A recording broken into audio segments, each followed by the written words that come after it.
درود بر همه هموطنان عزیزم.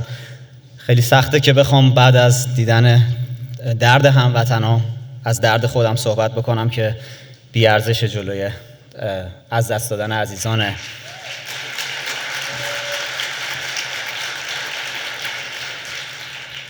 Hello everyone. I'm honored to have this opportunity to speak with you today. My name is Saman Pouryaghma. I'm 32 years old.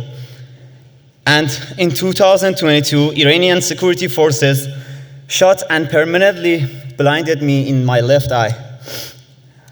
I knew our country was rich in natural resources and wealth, but every day I saw a different reality.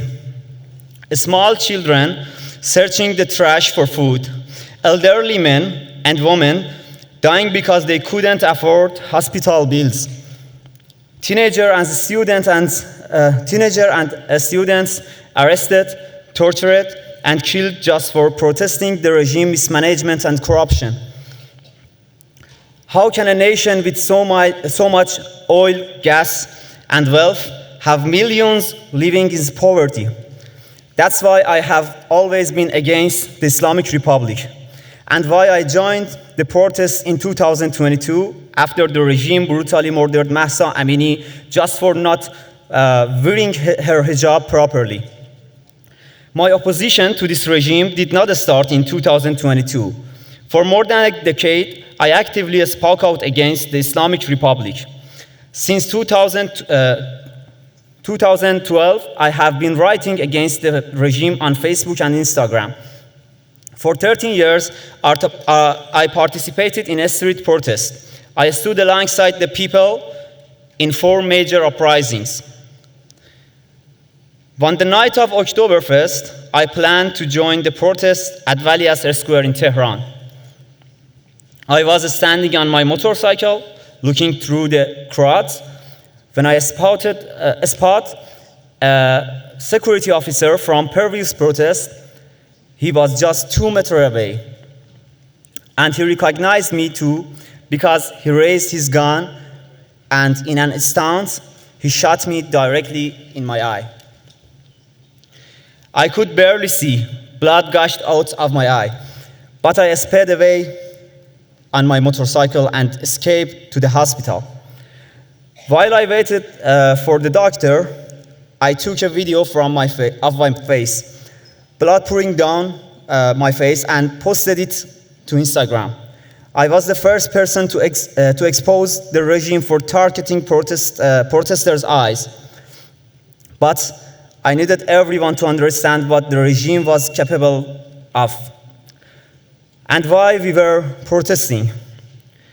I knew it was risky to post the video. It was risky just to be a hospital. I'd heard stories of security forces dragging injured protesters away from their hospital beds. But at the same time, I desperately wanted to doctors save my eyesight if they could. So I waited. But then, in secret, a brave nurse warned me that the hospital had already tipped off security forces to my bed, number 25. I had no choice. I feared for my life. So the first second I was alone, I left my bed and found the consultation room to hide. Eventually, I slipped out through a courtyard and ran away from the hospital.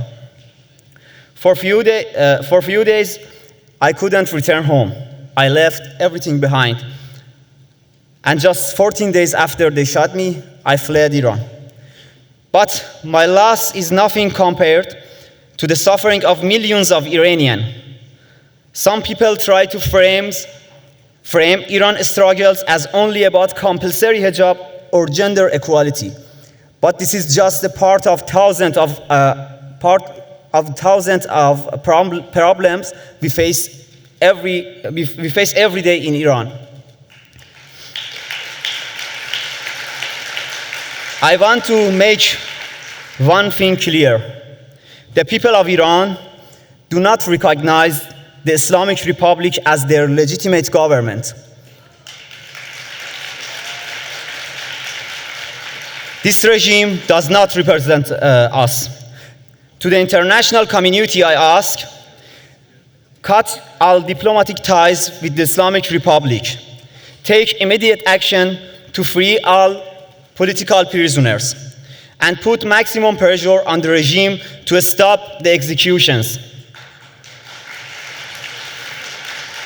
Because this is our most important demand. The Islamic Republic must fall. The fall of Islamic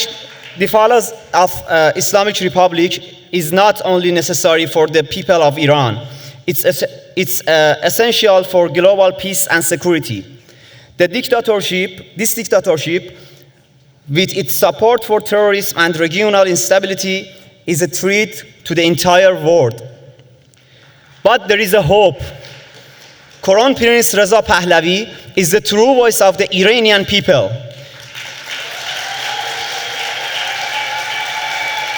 He carries the hope, vision, and unity needed to rebuild our country. Together, we will build a free Iran, a nation where its people can finally live with dignity, justice, and peace. We are a great nation. We will take back Iran. ما ملت کبیریم. ایران رو پس میگیریم. Thank you so much.